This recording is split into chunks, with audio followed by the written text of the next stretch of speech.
Hey everyone, so today is October 10th, and for those of you who don't know, it is World Mental Health Day. Now the whole purpose of World Mental Health Day is to get people talking about depression, or really any of their mental health issues, and encourage people to seek help. Depression can affect anybody. It doesn't matter how old you are, it doesn't matter what your financial situation is. Your life could seem really great or really not great, and you could have depression. And in the worst possible situation, depression can lead to suicide.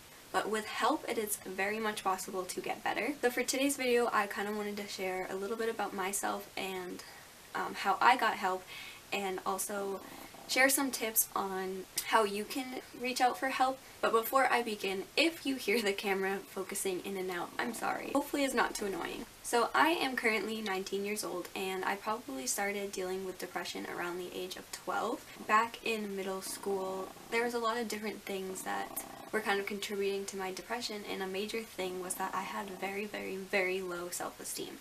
And at the time, I didn't really see how anybody could help me with that, because I kind of felt like if I didn't like the way I looked, that I'd never like the way I look.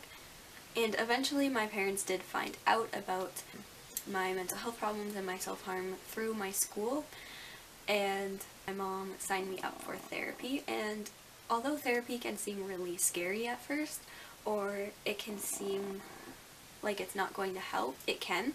It definitely took time for me. Like, change doesn't happen overnight, but a big thing my therapist actually did help me work on is my self-esteem.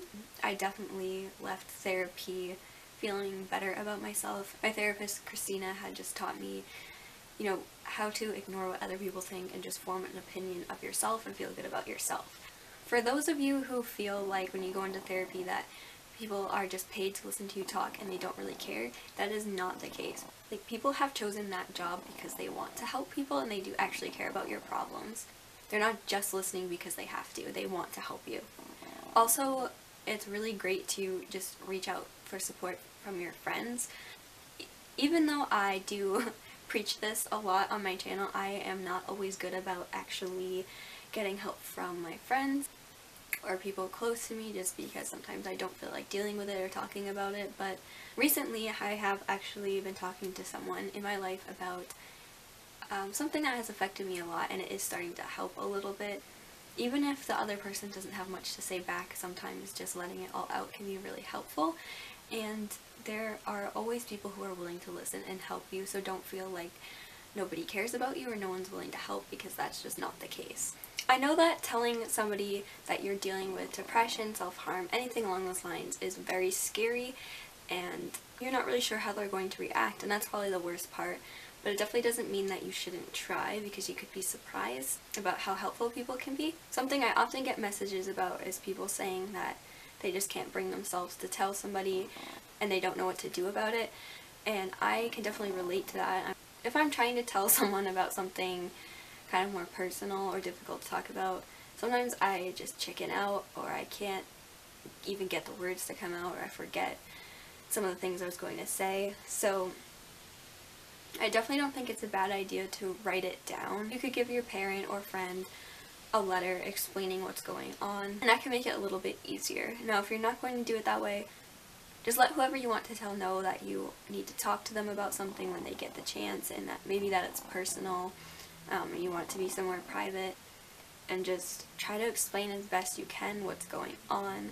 If you're telling a parent, you might want to ask them if you could go to therapy or get help if you have that option. Speaking up about it at first is definitely the worst part, but once you get help, it's definitely worth it. Now, of course, there's no easy way to tell somebody that you're struggling, but hopefully that advice is at least a little bit helpful. So another great resource I'd like to share with you is BetterHelp, which this video is actually sponsored by.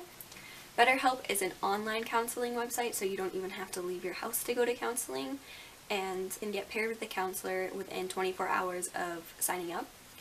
BetterHelp is definitely a great option for people who can't afford counseling, because it is a bit on the cheaper side. Now, my insurance actually paid for my therapy, but without insurance I think it was around $60 an hour. With BetterHelp, it starts as low as $35 a week, and you can have as many counseling sessions as your therapist will allow. And in between those sessions, you can text or email them as often as you would like. When you create an account, you'll go through questions that will help pair you with the best therapist for you. And they do try really hard to make sure you have a therapist that's good for you, that you're comfortable with, and who will understand what you're dealing with. And if you want to, you can also pick a therapist based on your preferences, if you want them to be male or female, religious, LGBTQ friendly, which I think is really great and is definitely helpful for giving you someone that you're comfortable with. And if for any reason you don't like your therapist, you can change, which I think is great, because I think a common concern that people have is not liking their therapist, and I know people have come to me saying they don't like their therapist and asking what to do.